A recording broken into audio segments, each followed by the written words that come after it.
Good morning विद्यार्थियों। आज हम कक्षा तीसरी का हिंदी विषय और उसका तीसरा पाठ पढ़ेंगे। आप लोग इस वीडियो को ध्यान से देखें और अच्छे से पढ़ने का प्रयास करें। साथ ही साथ इस पूरे पाठ को समझने की भी कोशिश करनी है। और पाठ पढ़ने नहीं आता है तो पाठ पढ़ना भी मेरे साथ साथ पढ़ करके वो भी सीखना है। आइए शुरू करते हैं। मगन अच्छा लड़का है। मोहल्ले के सब लोग मगन को प्यार करते हैं। सभी उसकी बहुत बड़ाई करते हैं। मगन सबकी आंखों का तारा है। आखिर ऐसा क्या है मगन में कि सब लोग उसकी प्रशंसा करते नहीं थकते। मगन कभी झूठ नहीं बोलता। वह किसी की वस्तु नहीं चुराता। बुरी संगत से सदैव बचता है।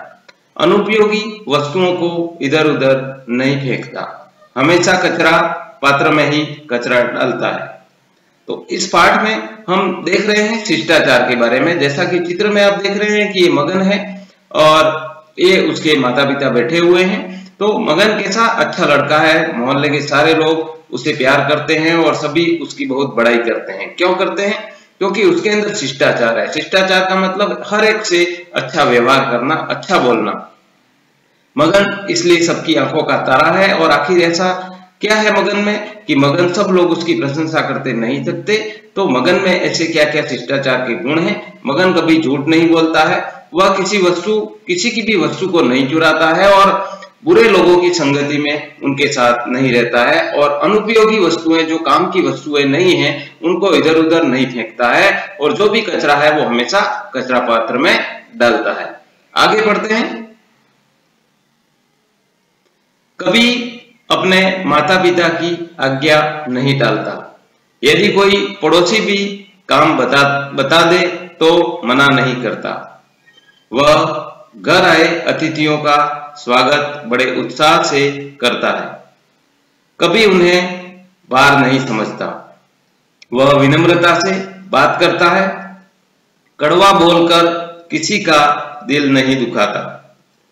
मगन अपने से बड़ों के साथ आदर पूर्वक व्यवहार करता है। बड़ों की बात को कभी नहीं काटता। हमेशा शिष्ट भाषा का प्रयोग करता है। कोई उससे कुछ पूछता है तो नम्रता से उत्तर देता है। तो देखो शिष्टाचार के क्या क्या गुण हैं यहाँ पर मगन में वो बताया गया है। वो अपने माता पिता की आज्ञा है उसको कभी टालता नहीं है। वो जैसा कहते हैं वैसा करता है। यदि कभी पड़ोसी भी उसको काम बता दे तो भी वो मना नहीं करता है। और घर पर जो भी अतिथि मेहमान आते हैं उनका स्वागत बड़े उत्साह से करता है और कभी उन्हें भार नहीं समझता है। सबसे वो विनम्रता से बात करता है और कड़वा बोलकर किसी का दिल नहीं दुखाता है। मगन अपने से बड़ों के साथ आदर पूर्वक व्यवहार करता है और बड़ों की बात को कभी नहीं काटता। हमेशा शिष्ट भाषा का प्रयोग करता है। कोई उससे कुछ पूछता है तो भी वह उससे नम्रता से उत्तर देता है। आगे बढ़ते हैं। मगन अपने गुरुजी का बहुत सम्मान करता है। वह उनका आदर से अभिवादन करता है। कक्षा में उनकी कुर्सी पर कभी नहीं बैठता। कभी किसी की मजाक नहीं उड़ाता। किसी कारण से गुरुजी कक्षा में नहीं आते हैं तो शाला में उद्यम नहीं मचाता। अपना पाठ याद करता रहता है। वह हमेशा शाला के नियमों का पालन करता है। अब वो क्या है, अपने गुरुजी का बहुत सम्मान करता है मगन है वो। और उनका आदर से अभिवादन भी करता है, नमस्ते करता है। और कक्षा में उनकी कुर्सी पर कभी नहीं बैठता। यानी कक्षा में गुरु की कुर्सी पर कभी बैठना नहीं चाहिए। कभी किसी का मजाक नहीं उड़ाता। तो हमें भी किसी का मजाक नहीं उड़ाना चाहिए। किसी कारण से अगर गुरुजी कक्षा में नहीं आते तो वो शाला में उद्यम नहीं मचाता। उद्यम का मतलब है वो शोर शराबा नहीं करता या कुछ भी इस तरह से अनुशासनहीनता नहीं करता। अपना पाठ याद करता रहता है और हमेशा शाला के जो नियम हैं, विद्यालय के जो नियम हैं, उनका वो पूरा पालन करता है। नेक्स्ट देखते हैं और क्या क्या करता है मगन। मगन जब कभी बाग बगीचे में घूमने जाता है तो पेड़ पौधों की पत्तियां नहीं नोचता, व्यर्थ में कभी फूल नहीं तोड़ता, कहीं भी किसी जानवर को नहीं सताता। वह सभी के प्रति सहानुभूति रखता है। रेलवे स्टेशन हो या बस अड्डा, सड़क, पार्क, सिनेमा घर हो या बाग बगीचा, मगन शिष्टाचार कभी नहीं भूलता। यहाँ पर देखते हैं कि वो अगर कभी बाग बगीचे में घूमने जाता है तो वहां पर क्या करते हैं, बच्चे पेड़ पौधों की पत्तियां तोड़ देते हैं, नोच लेते हैं, तो वो ऐसा नहीं करता है। और जरूरत ही नहीं है तो कभी वो फूल भी नहीं तोड़ता है। बिना काम से फूल नहीं तोड़ने चाहिए। कहीं भी किसी जानवर को नहीं सताता वो, और सभी के प्रति सहानुभूति रखता है, दया रखता है, प्रेम से रहता है। और चाहे वो रेलवे स्टेशन हो या बस अड्डा हो या सड़क हो या कहीं पार्क में गया हो या सिनेमा घर हो या बाग बगीचा हो, हर जगह मगन है, वो शिष्टाचार है, उसको कभी नहीं भूलता। इसलिए मगन में कुछ खास बात है। नेक्स्ट देखते हैं। कभी कभी कुछ लोग शिष्टाचार का दिखावा करते हैं। वे सोचते हैं ऐसा करने से उन्हें अच्छा समझा जाएगा। लोगों को दिखाने के लिए किया गया शिष्टाचार टिकाऊ नहीं होता। कोशिश यह करनी चाहिए कि शिष्टाचार हमारे स्वभाव की विशेषता बन जाए।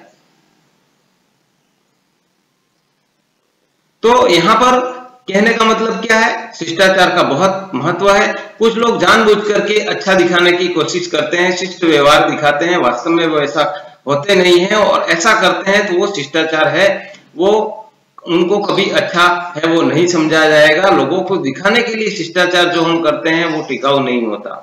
कोशिश हमको ये करनी चाहिए कि शिष्टाचार हमारे स्वभाव की विशेषता बन जाए, वो हमारा स्वभाव बन जाए, हम हमेशा उसी तरह से रहने लगे, जीने लगे। नेक्स्ट है, प्रायः बस या रेल में चढ़ते समय लोग धक्का मुक्की करते हैं। इससे किसी को चोट लग सकती है। ऐसे अवसरों पर हमें अपनी बारी की प्रतीक्षा करनी चाहिए। वृद्ध तथा कमजोर लोगों की मदद करनी चाहिए। शिष्टाचार फूल है जिसकी सुगंध हमेशा अपने वातावरण को सुगंधित रखती है। तो हम क्या करते हैं, हम देखते हैं जैसे कि चित्र में आप लोग देख रहे हैं कि बस में ये लोग चल रहे हैं और यहाँ पर मगन खड़ा है और एक वृद्ध की सहायता कर रहा है। तो चढ़ते समय लोग धक्का मुक्की करते हैं, तब हमें ध्यान रखना चाहिए, किसी को चोट लग सकती है उससे, और ऐसे अवसरों पर हमें अपनी बारी का प्रतीक्षा यानी इंतजार करना चाहिए। वृद्ध और जो कमजोर लोग हैं उनकी मदद करनी चाहिए, क्योंकि शिष्टाचार क्या एक फूल है, फूल जैसा है जिसकी सुगंध हमेशा वातावरण को सुगंधित करती है। यानी हम शिष्टाचार से अगर किसी के साथ व्यवहार करेंगे तो कहने का मतलब उसकी सुगंध है हर जगह बिखरेगी और हमें बहुत ही अच्छा समझा जाएगा, एक अच्छे व्यक्ति के रूप में जाना जाएगा। इसलिए हमें एक अच्छा विद्यार्थी बनना है। Thanks for watching, keep learning. आप मेरे साथ इसी प्रकार जुड़े रहें और एक एक पार्ट को अच्छे से समझें, सीखें, हिंदी में भी पढ़ना सीखें। और अंग्रेजी पढ़ना नहीं आती है तो मेरे YouTube चैनल पर जाएं और प्लेलिस्ट में देखें, अंग्रेजी पढ़ना सीखें और हिंदी पढ़ना सीखें की प्लेलिस्ट आपको मिल जाएगी और वहां पर आप इन चीजों को सीख सकते हैं। मिलते हैं अगले वीडियो में, तब तक के लिए धन्यवाद। जय हिंद, जय भारत।